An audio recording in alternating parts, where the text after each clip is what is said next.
Hay días que cambian la historia para siempre, y luego está el 29 de mayo del año 1453.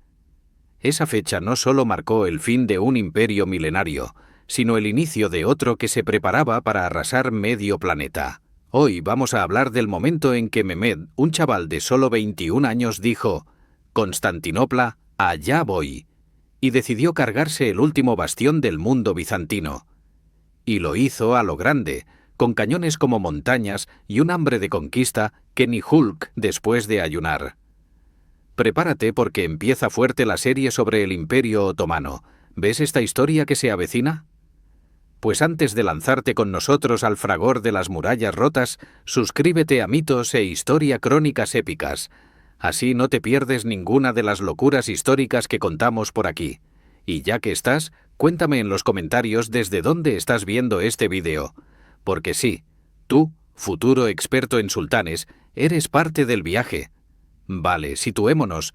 Constantinopla, la joya de Bizancio, esa ciudad legendaria que había resistido a godos, árabes, cruzados, pestes, chismes y lo que le echaran. Pero entonces apareció Mehmed II, el joven sultán otomano con más ambición que experiencia. Algunos pensaban que era un niño caprichoso, pero el tipo tenía un sueño: traer de vuelta la gloria de Roma, con él como su propio César oriental. Bueno, romano a su manera, porque lo suyo era más turbante que toga. Desde pequeño le habían metido en la cabeza que conquistar Constantinopla era casi una misión divina. El chaval no estaba solo, claro. Tenía detrás a un ejército modernizado, disciplinado y, sobre todo, cargado de pólvora. Porque Mehmed no iba a repetir los errores de los de antes. Nada de escalar murallas con escaleritas de madera como si fuera un episodio medieval cutre. El tipo trajo artillería. No una ni dos, sino cañones gigantes llamados bombarda que hacían temblar la tierra. Uno de ellos tan grande que necesitaba decenas de bueyes para moverlo y toneladas de pólvora para funcionar. Pim pam, trucu las hostias, literalmente. Del otro lado estaba Constantino XI, paleólogo, último emperador bizantino. Pobre hombre, sabía que las cosas pintaban feas. Sus defensas eran sólidas, sí, pero el imperio llevaba siglos desangrándose. Ya no quedaban tropas imperiales de verdad, solo mercenarios cansados y algunos voluntarios venidos de media Europa que soñaban con salvar la vieja cristiandad. Esos tipos y unos pocos miles de ciudadanos juraron resistir aunque sabían que la fiesta tenía los días contados. Se dice rápido, pero resistirle a uno de los ejércitos más potentes del mundo en ese momento no es poca cosa. La estrategia de Mehmed fue pura ingeniería infernal.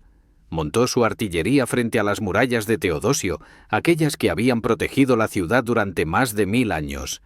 Día y noche, pum, pum, pum, pum. Los cañones sonaban sin descanso, las piedras volaban, los edificios temblaban, y el aire se llenaba de polvo y desesperación. Mientras tanto, el joven sultán ordenó construir una fortaleza para cerrar el paso por el Bósforo, bloqueando todo intento de socorro. Los venecianos y genoveses lo intentaron, pero el sultán incluso hizo arrastrar sus barcos por tierra, una jugada que dejó a todos con la boca abierta. ¡Qué cosas! ¡Qué inventos! Imagina la escena. El enemigo arrastrando naves enormes sobre troncos en la noche, apareciendo de repente dentro del Cuerno de Oro. La moral de los bizantinos se fue al suelo. Y ahí fue cuando la resistencia se volvió desesperación. Pero ojo, que no todo fue tan fácil para Mehmed. Durante semanas, sus tropas sufrieron bajas masivas. Cada intento de asalto era una carnicería. Los defensores lanzaban fuego griego, ese líquido infernal que ardía incluso sobre el agua.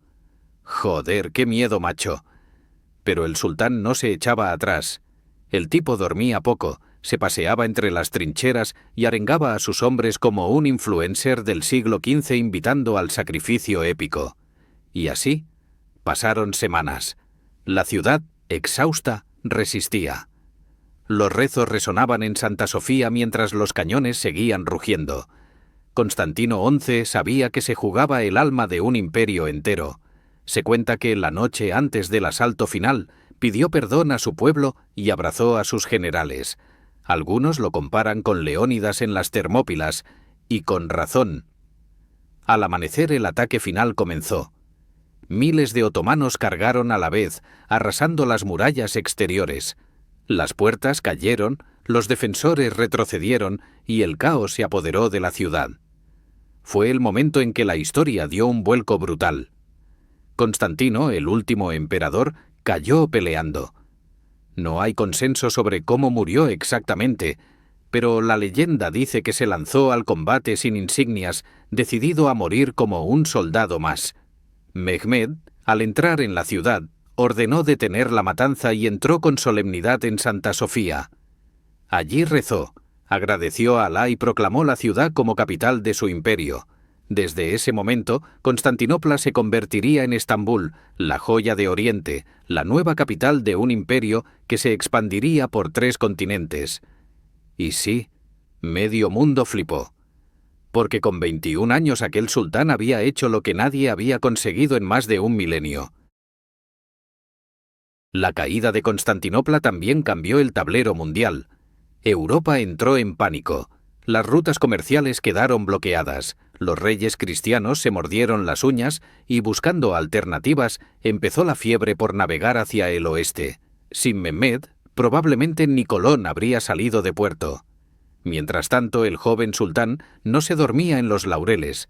Empezaba la era otomana, con un estado que mezclaría brutalidad militar, diplomacia fina y una organización complejísima.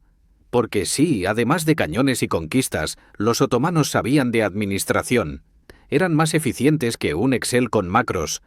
Aunque mucha gente recuerda ese episodio solo como un cambio de nombre de ciudad, la verdad es que lo que vino después fue un cambio de era. Las iglesias se transformaron en mezquitas, el bazar creció como un monstruo y la población comenzó a mezclarse con culturas de todos los rincones. Los otomanos no solo conquistaron, también absorbieron lo mejor de los pueblos que dominaban. Pero ojo, no eran santos. Su modelo de control era férreo, jerárquico y profundamente centralizado.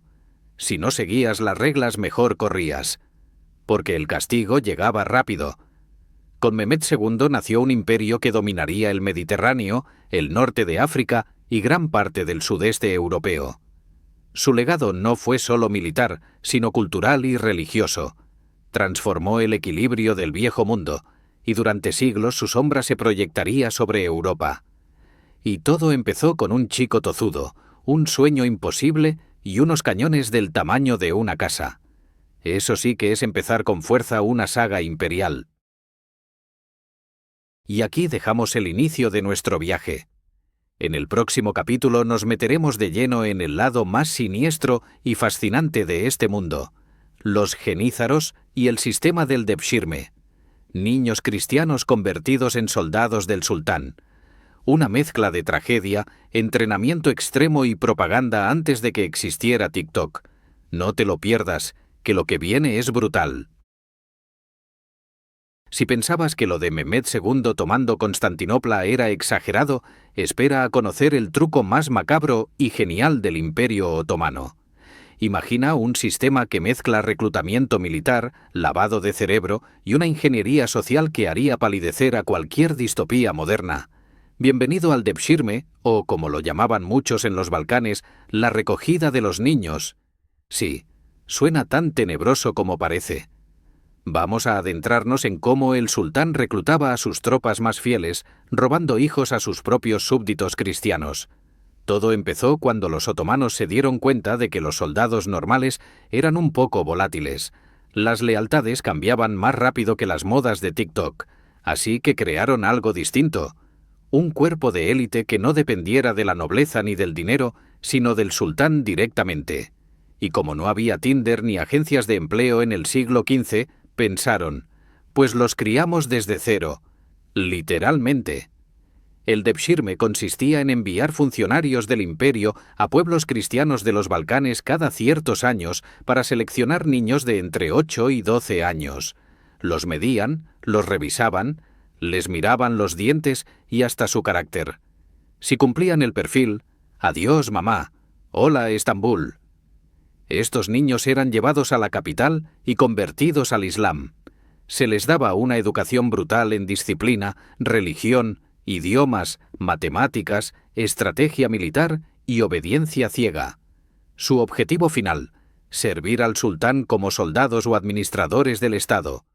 Pero la joya de la corona de este sistema eran los genízaros, la guardia personal del sultán, una fuerza tan temida que la sola palabra yenicheri, hombre nuevo, bastaba para infundir respeto y miedo por igual.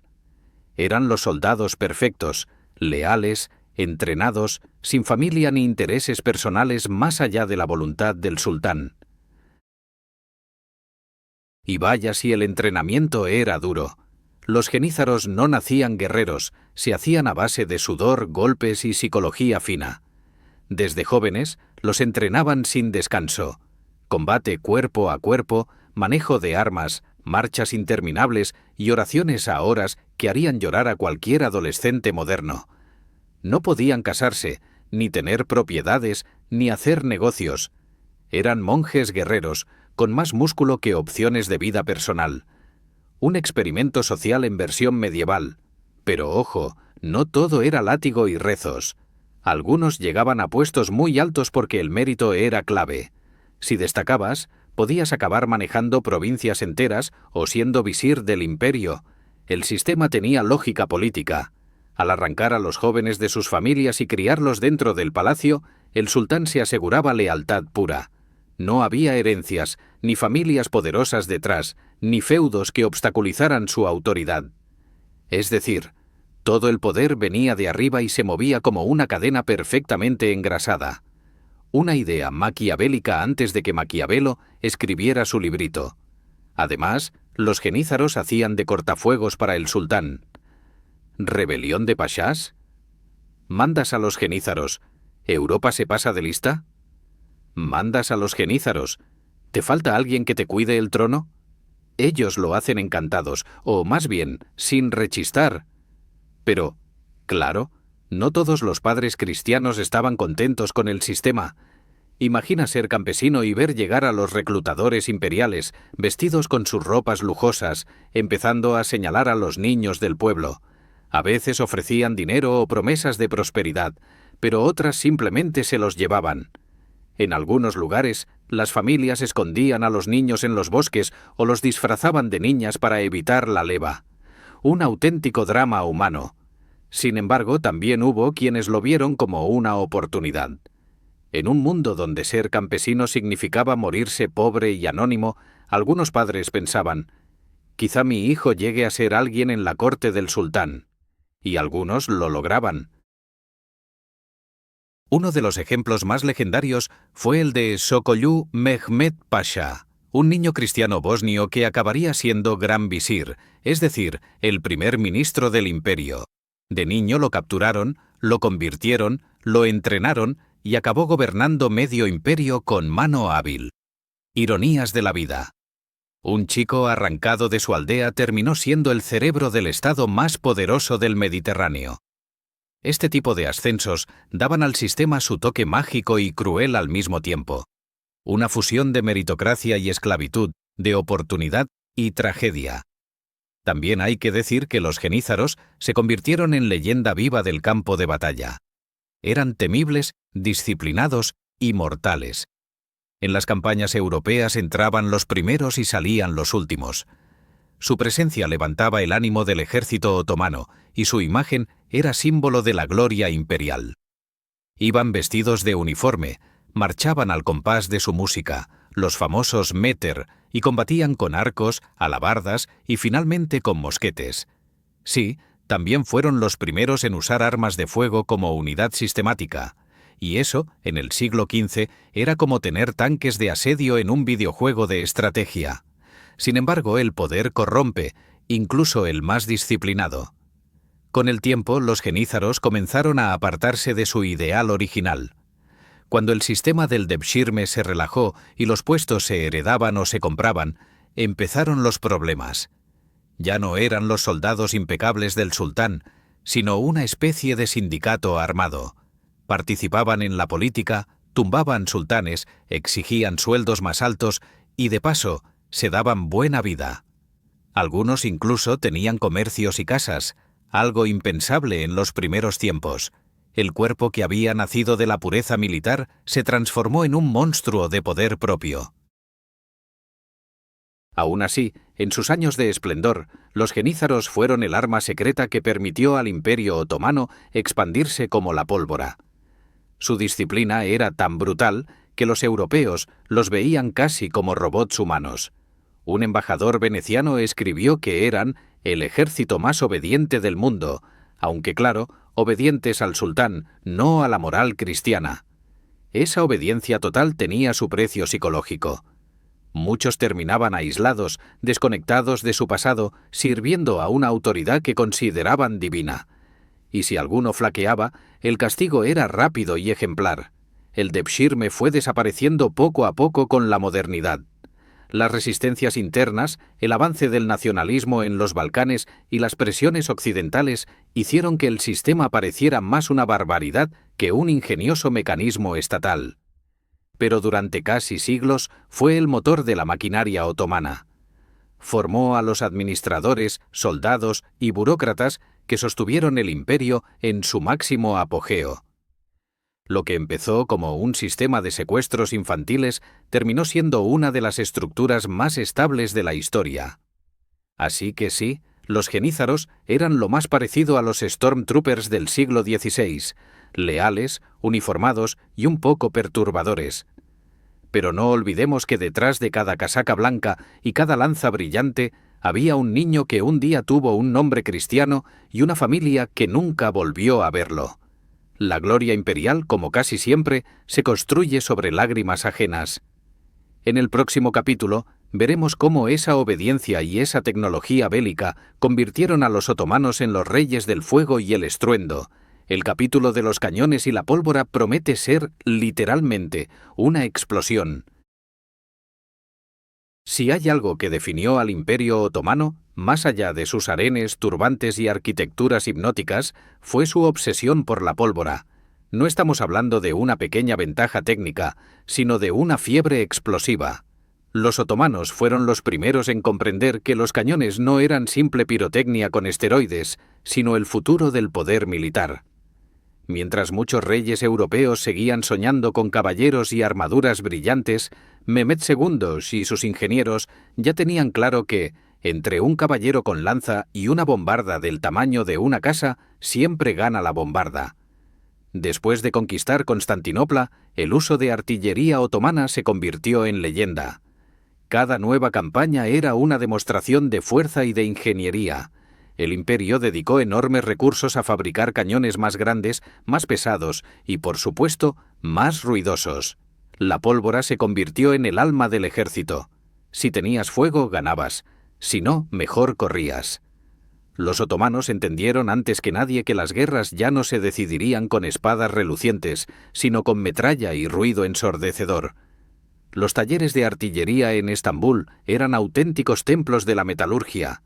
Allí trabajaban artesanos y científicos que mezclaban la alquimia con la ingeniería militar.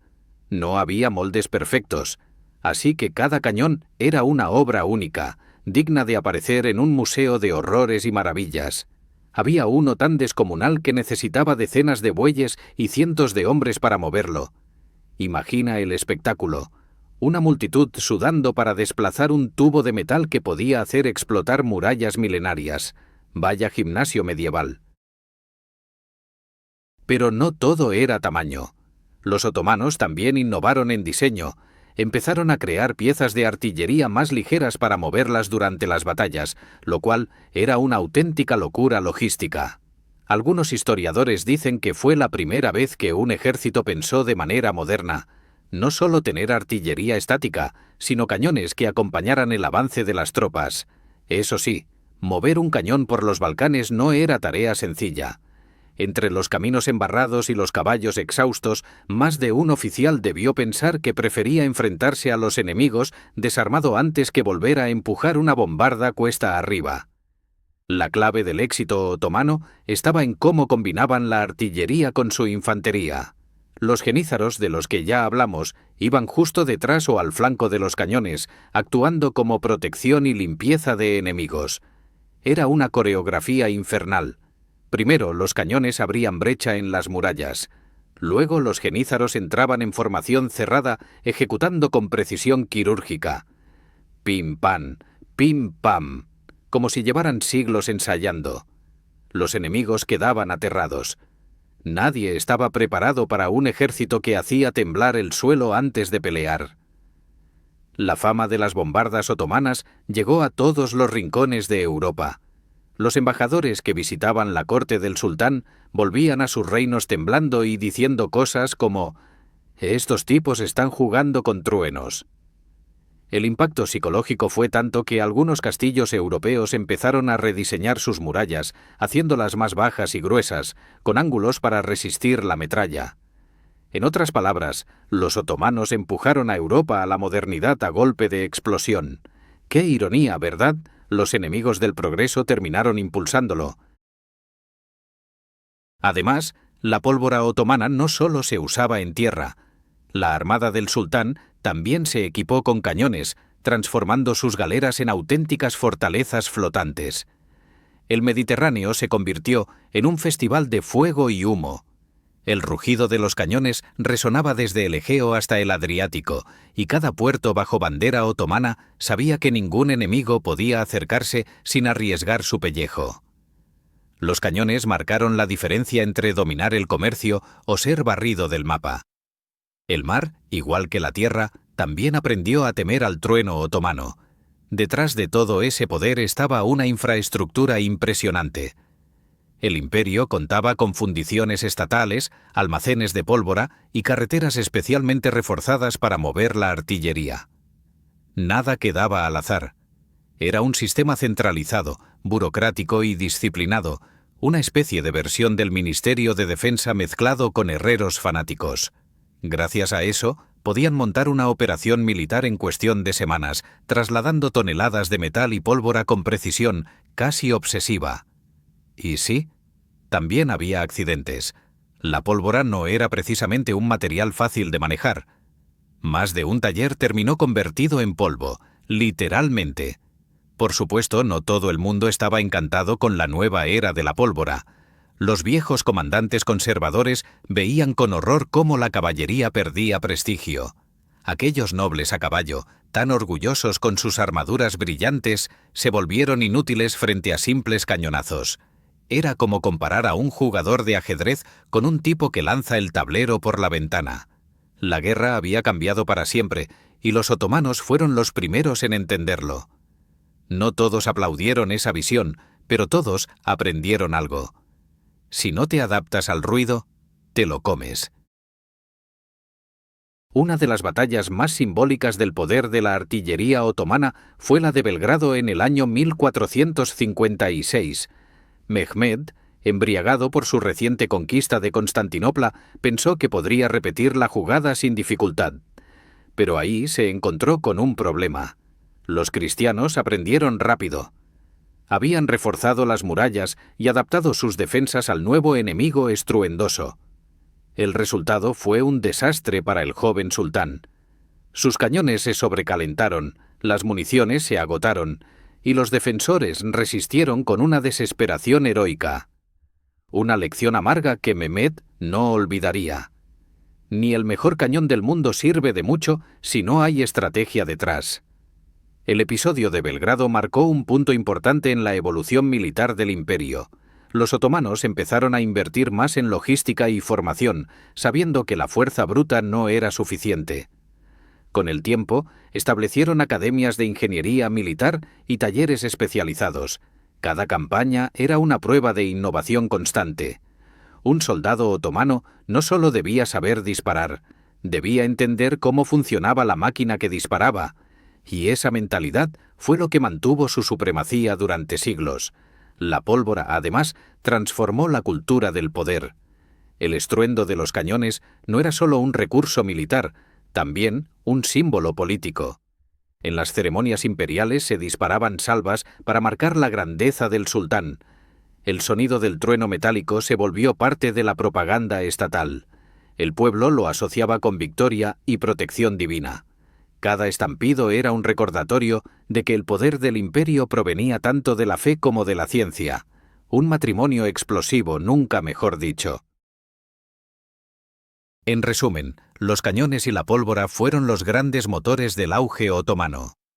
Más que herramientas de guerra, eran la expresión de un imperio que entendía la modernidad antes de que Europa la definiera.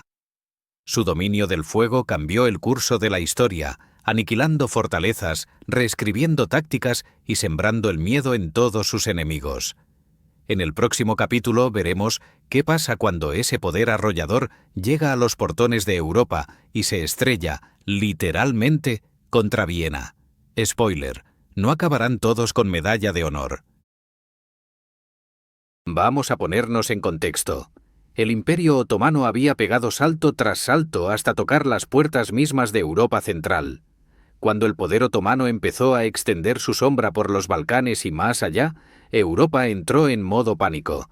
Los otomanos eran como ese vecino que llega justo cuando crees que la fiesta está tranquila, y de repente saca la música a tope y ¡boom!, todo el vecindario alerta y en pie. El asedio a Viena en 1529 fue un momento épico, digno de una película de acción, pero con cañones y mosquetes en vez de efectos especiales. Mehmed II ya era historia. Ahora, bajo el mandato de Suleimán el Magnífico, el imperio planeaba expandir aún más sus dominios. Viena era la tapia que dividía Oriente y Occidente, y conquistarla significaba abrirse paso hasta el corazón de Europa. Pero, spoiler, no todo salió según lo planeado. Suleimán llegó con un ejército brutal, más de 150.000 soldados, una mezcla letal de genízaros, caballeros y artillería pesada. Durante semanas, la ciudad resistió como pudo mientras los otomanos probaban cada rincón de las murallas con sus cañones. Pim pam, la música de la guerra resonaba en cada esquina de Viena, con tiros y emboscadas dignas de una partida de videojuego a nivel Dios. Pero había algo que los defensores tenían de su lado: la resistencia y el clima. El otoño en Viena empieza a picar, y el frío y el desgaste físico empezaron a hacer mella en los invasores. La presión sobre el imperio era brutal, pero los vieneses no se rendían. Había héroes anónimos, soldados y ciudadanos dispuestos a morir antes que dejar la ciudad a los otomanos. Joder, eso sí que es dignidad. Además, los refuerzos europeos no tardaron en llegar.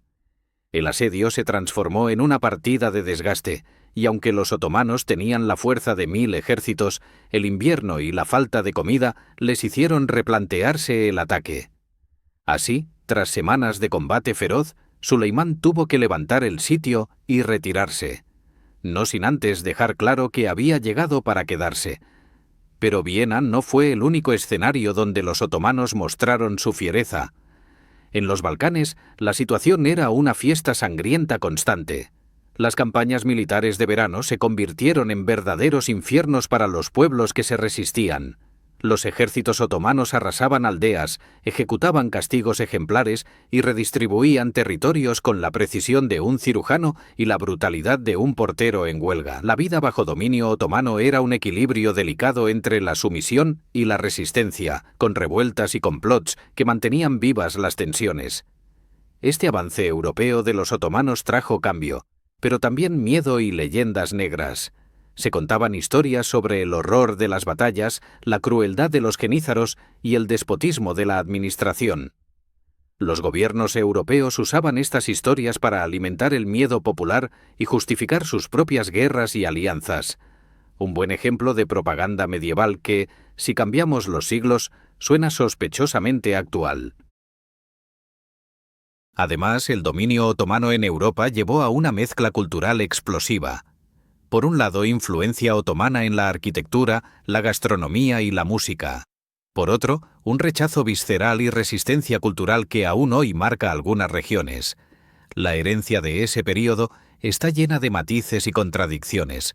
Por ejemplo, los bazares, los baños turcos y las mezquitas se convirtieron en símbolos visibles, mientras que las revueltas y las rebeliones se recordaban con dolor y resentimiento. La batalla más decisiva que consolidó el poder otomano en Hungría fue la de Mohács en 1526. Aquí es donde el destino de la región cambió con una brutalidad digna de película gore. Los otomanos arrasaron al ejército húngaro y murieron miles de soldados por ambos lados. El rey Luis II de Hungría, que estaba más preocupado por no perder la corona que por la batalla, acabó ahogado escapando. El triunfo otomano fue completo y abrió la puerta para la incorporación de buena parte de Hungría al imperio. Ups, spoiler para los húngaros. Sin embargo, este dominio otomano no fue un camino de rosas. Resistencias locales, revueltas internas y la presión constante de potencias europeas como los Habsburgo hicieron que mantener el control fuese como sostener un castillo de naipes con un ventilador encendido.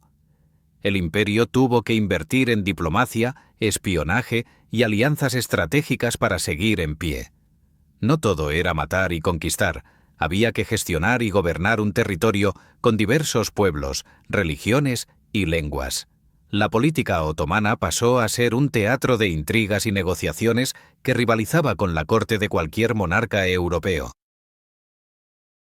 Este periodo de expansión y resistencia nos muestra a los otomanos no solo como guerreros despiadados, sino como un imperio que supo adaptarse a los contextos multifacéticos de Europa.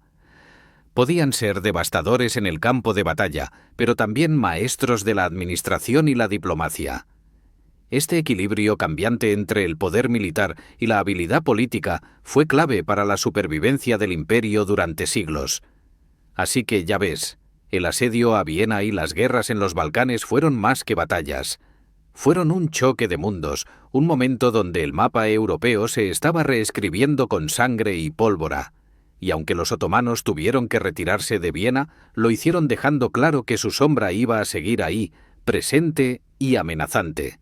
En el próximo capítulo nos metemos en un lugar un poco menos ruidoso, pero igual de intrigante: el harén y las sultanas que movían los hilos más allá de las murallas y los cañones.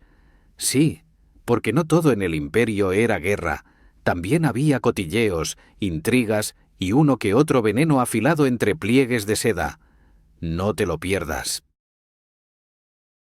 Cuando hablamos del Imperio Otomano, la mente suele volar directo a sus ejércitos temibles, sus cañones atronadores y sus conquistas épicas.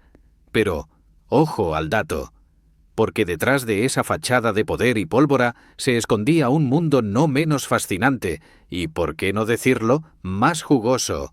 El harén, sí, ese lugar donde las sultanas no solo se dedicaban a lucir vestidos de seda, sino que manejaban más poder que muchos generales en el campo de batalla. El harén otomano era mucho más que un simple lugar de residencias privadas para las mujeres del sultán. Era una auténtica corte dentro del palacio, con reglas, jerarquías y conspiraciones que harían temblar el guión de cualquier serie de televisión actual. Ahí vivían la madre del sultán, las esposas legítimas, sus concubinas favoritas y una legión de sirvientas entrenadas para el espionaje y el atuendo perfecto. No era un búnker de aburrimiento, sino un hervidero de política, influencia y, claro, amoríos. La mujer más poderosa del harén era la Valide Sultan, la madre del sultán reinante. Esta dama tenía una autoridad brutal y ejercía como la verdadera reina del imperio detrás del trono.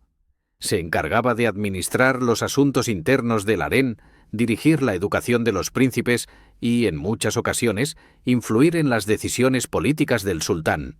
En resumen, una mujer con un par de pelotas que hacía y deshacía a su antojo. Pero la influencia no se detenía en la madre.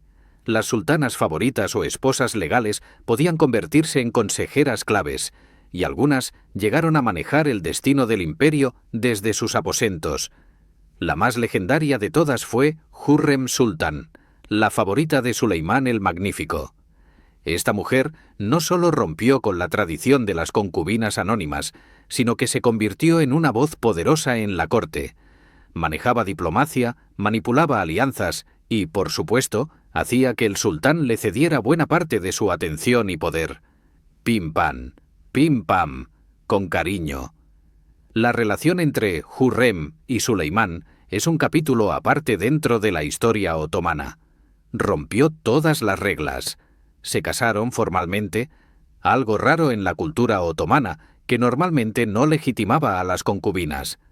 Además, Hürrem intervino en la política externa, promovió obras públicas y patrocinó mezquitas y hospitales. Era como tener a una primera ministra con pañuelo y pistola. El sultán, por supuesto, se rendía a sus pies y juntos formaron un dúo que marcó época y dejó un legado imborrable. Claro que no todo era color de rosa ni amores eternos. El harén era también un lugar de traiciones, celos y rivalidades a vida o muerte. Las mujeres competían por el favor del sultán y esa competencia muchas veces terminaba en intrigas y envenenamientos. ¿Quieres ver violencia? Pues aquí la tenemos al máximo volumen. La historia está plagada de cuentos sobre cómo una sultana eliminaba a la competencia con maquillaje fatal o rumores venenosos. El drama estaba servido cada día. ¿Y qué decir de la educación dentro del harén? No eran solo damiselas esperando a que el sultán las visitara. Muchas recibían formación en música, poesía, filosofía y estrategia política. Eran expertas en manejar redes de poder y contactos, al más puro estilo de agencias de inteligencia de alta gama. Todas sabían que para sobrevivir allí no bastaba con ser bonitas, había que tener cerebro y reflejos rápidos. Era la jungla, pero con alfombras persas y delicias exóticas. Además, el harén representaba un microcosmos del imperio multicultural. Entre sus paredes convivían mujeres de origen griego, armenio, caucásico, balcánico y musulmán.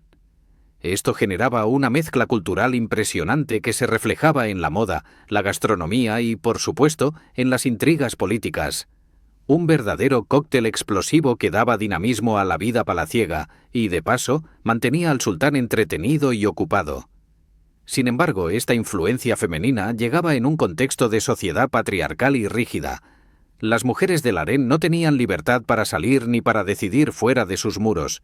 Su poder era indirecto, basado en la cercanía con el sultán o la madre, y podía perderse con la caída en desgracia.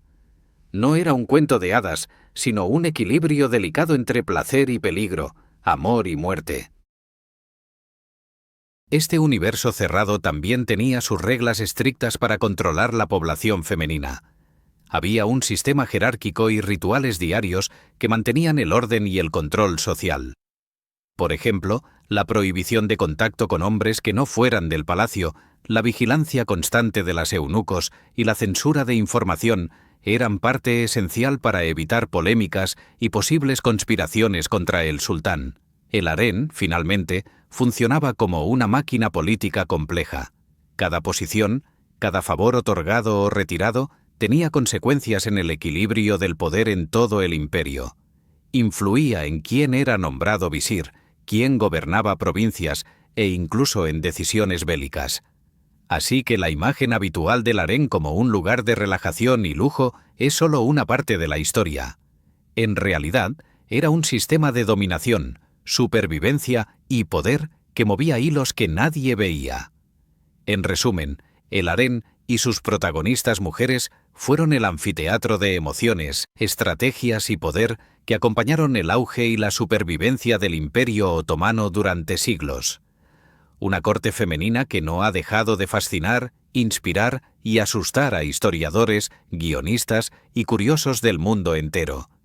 En el próximo capítulo, prepárate para volver a la acción pura y dura con Suleimán el Magnífico, el showman y estratega que llevó al imperio a su máximo esplendor. La fiesta continúa.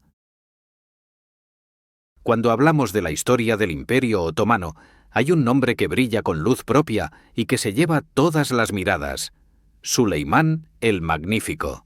Este tipo no solo fue un sultán, sino un auténtico maestro de ceremonias que combinaba la fuerte mano del conquistador con el glamour y el carisma de una estrella de rock del siglo XVI.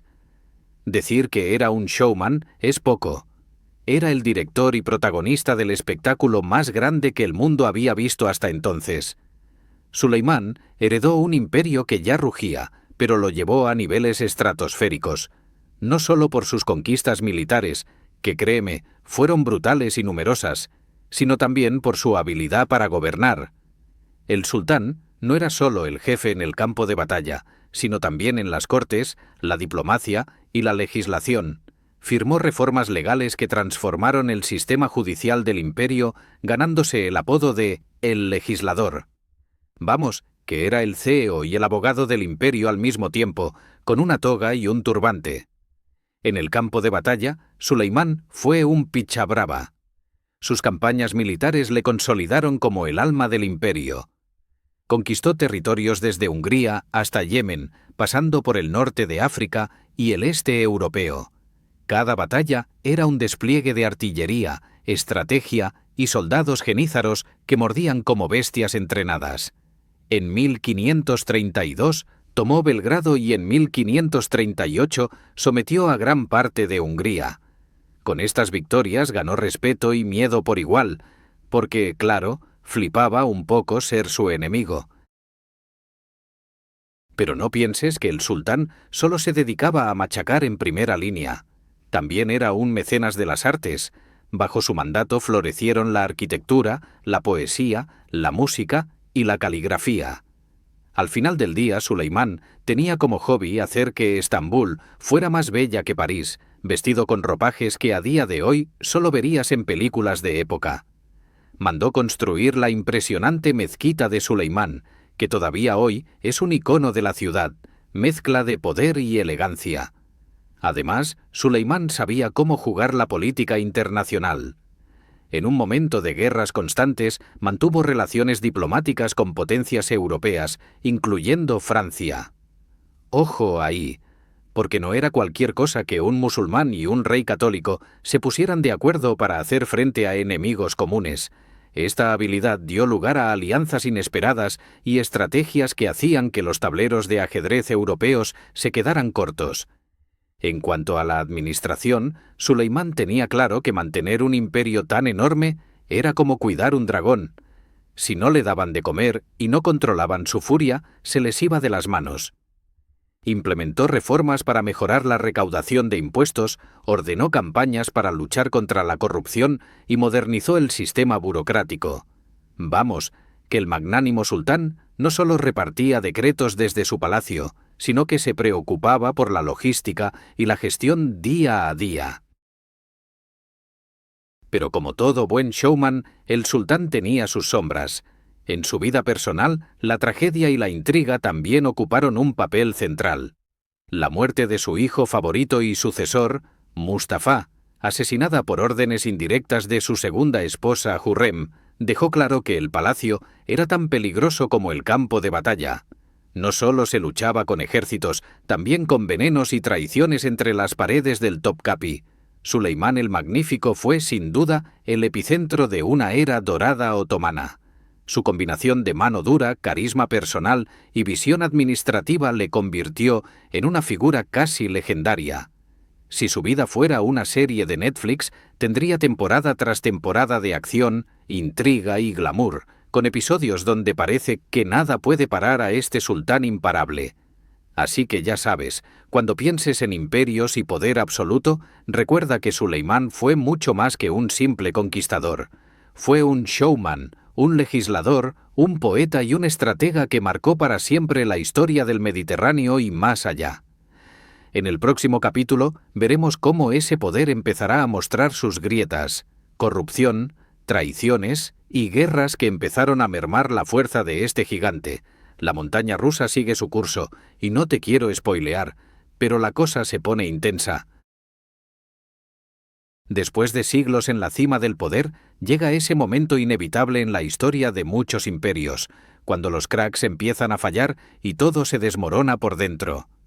En el caso del Imperio Otomano, esta decadencia no fue de la noche a la mañana, sino un proceso largo y complejo, donde la corrupción se coló como un virus que fue minando su estructura desde las entrañas. Durante la segunda mitad del siglo XVI y principios del XVII, la administración otomana comenzó a verse afectada por problemas serios. La inflación galopante, en parte causada por la llegada de metales preciosos de América y la pérdida de control sobre rutas comerciales clave, minó la economía imperial. A esto se sumaban tensiones demográficas. La población crecía, pero las tierras cultivables no, lo que generaba conflictos y revueltas campesinas palpables a lo largo y ancho del imperio. Mientras el poder del sultán se debilitaba, otros actores subían en la escena. Los genízaros, que en otros tiempos fueron el pilar del ejército, comenzaron a convertirse en una especie de sindicato armado. Entraban en política, derrocaban sultanes y exigían sus propias condiciones. Una auténtica pesadilla para un imperio que dependía de su disciplina y obediencia férrea. Sumado a esto, las luchas internas entre las familias visires y pachás para controlar el poder crearon un ambiente de inestabilidad permanente. No solo era la corrupción lo que deshacía los cimientos, sino también las traiciones y las intrigas palaciegas. La lucha por el poder entre sultanes, sus madres y esposas favoritas, especialmente en el seno del harén, solía terminar en asesinatos y revanchas fratricidas. En el siglo XVII, la prolongada disputa entre dos poderosas sultanas terminó con la muerte de una de ellas por estrangulamiento, en un episodio que muestra que el poder allí dentro se movía con venenos y cuchillos invisibles. Además, la estructura política se volvió vulnerable. Los grupos con influencia dentro de la corte y el ejército se disputaban el control, lo que dio lugar a constantes cambios y purgas. La burocracia se llenó de favoritismos y clientelismo y se vendieron cargos públicos a diestra y siniestra para cubrir gastos del Estado. Era un sálvese quien pueda administrativo, donde la ineficiencia y el nepotismo eran moneda corriente. Este desorden llegó también a las filas militares. Las derrotas comenzaron a acumularse y apartar a un comandante ineficaz se volvió más complicado cuando esos puestos eran la base de redes clientelares. El imperio sufría en guerra tras guerra, mientras en su interior las facciones se desgastaban tratando de mantenerse en el poder. La moral bajaba y la disciplina se relajaba, cosa que para un ejército era más letal que cualquier enemigo externo. En el escenario internacional, países como Austria, Rusia y Venecia comenzaron a explotar cada punto débil otomano. Mientras la Sublime Puerta estaba distraída en intrigas internas, sus enemigos avanzaban. Las pérdidas territoriales y los tratados humillantes se hicieron habituales. El imperio, antes imparable, empezó a parecer un gigante con pies de barro.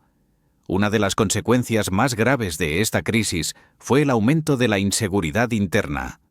La formación de bandas armadas y señores de la guerra locales, conocidos como los señores Celali, provocó una oleada de violencia que el gobierno central ya no lograba controlar.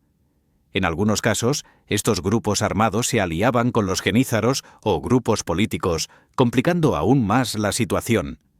El sultán Ibrahim, llamado con sorna el Loco, y otros monarcas sin experiencia o con problemas personales, terminaron entregando el poder real a sus madres o a los grandes visires. Esto creó una especie de regencia continua donde el sultán era más apariencia que realidad. Por si fuera poco, la corrupción e ineficacia alcanzaban a todos los niveles, haciendo que el imperio funcionase a duras penas. Así llegamos al periodo conocido como la época de los Köprülü, cuando un gran visir con mano de hierro trató de poner orden y devolver la confianza al imperio. Sin embargo, estos intentos de reforma eran parches en un sistema que pedía a gritos cambios profundos. La decadencia ya estaba sembrada, y si bien el imperio resistió algunos años más, estaba claro que se avanzaba hacia un declive irreversible. En resumen, en este capítulo vemos cómo la corrupción, las traiciones y las derrotas guerrearon dentro y fuera, convirtiendo al Imperio Otomano en una sombra de lo que fue. La gran maquinaria se oxidaba, el brillo perdido y la grandeza vieja se convertía en nostalgia y quejas en los pasillos del palacio. Pero aún falta conocer cómo terminaría esta historia turbulenta. En el último capítulo, cerramos con la caída definitiva y las causas finales de la pérdida de este gigante. Aquí estamos en el último tramo de nuestra épica historia otomana, y la cosa se pone seria, amarga y muy real. Después de siglos de gloria, conquistas y un poder que parecía invencible, el Imperio Otomano comenzó a mostrar grietas que con el tiempo se convertirían en abismos. El fin de este sueño imperial no fue un golpe de efecto, sino un proceso lento y tortuoso, marcado por derrotas en Viena, intentos fallidos de modernización y un entorno político que se le escapaba de las manos. Recordemos que Viena para los otomanos fue mucho más que un sitio. Fue el muro donde, en 1683, el imperio chocó contra una resistencia feroz que frenaría su avance europeo para siempre. Esta segunda y última gran batalla de Viena fue un punto de inflexión. El ejército aliado de cristianos, liderado por el rey polaco Jan Sobieski, derrotó a las fuerzas otomanas en una de las más grandes batallas del siglo XVII. Pim pam, pim pam. Esta vez la música de la guerra no sonó a favor de los sultanes. El imperio pasó de ser temido conquistador a un gigante en declive, con la moral hecha polvo. A nivel interno, el imperio intentaba frenar la caída con reformas que parecían parches en una máquina que se oxidaba cada vez más rápido. Aquí es donde entra la era Köprülü, un intento serio de salvar la situación por parte de una dinastía de grandes visires que implementaron medidas para centralizar el poder, purgar la corrupción y modernizar el ejército. Mehmed Köprülü y su sucesor Fazıl Ahmet lograron estabilizar temporalmente el imperio, mejoraron las finanzas y frenaron la sangría territorial. Fueron como los bomberos que llegan justo cuando el incendio es enorme, logrando controlar las llamas antes de apagar completamente el fuego. Sin embargo, estas reformas también revelaban problemas profundos. El imperio estaba atrapado entre su pasado glorioso y la necesidad urgente de modernizarse, un dilema común a muchas potencias en ese momento.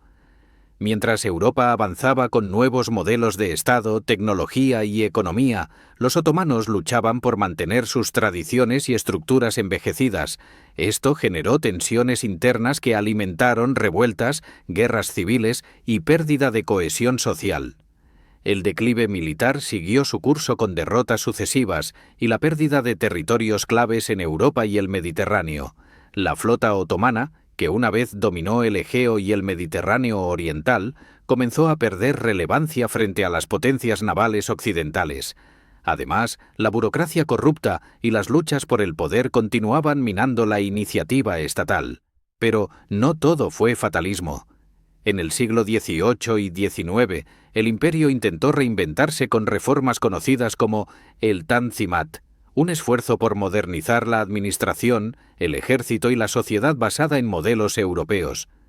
Aunque forzadas y no siempre exitosas, estas medidas muestran un imperio que se negaba a morir sin luchar, intentando abrirse paso hacia la modernidad con todas sus fuerzas.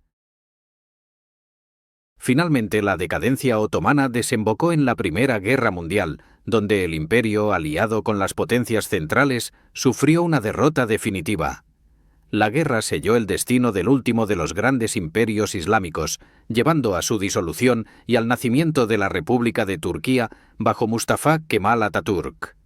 Un desenlace lleno de tragedia, pero también de renovación y cambios sociales profundos. Así, cerramos este viaje por el Imperio Otomano con un cierre que mezcla nostalgia, drama y aprendizaje. Desde cañones ensordecedores hasta intrigas en el harén, desde conquistas hasta derrotas, este imperio dejó una huella indeleble en la historia mundial.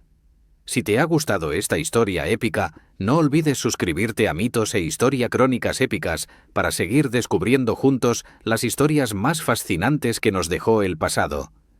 Nos vemos en la próxima aventura histórica, porque la historia nunca muere, solo cambia de formato.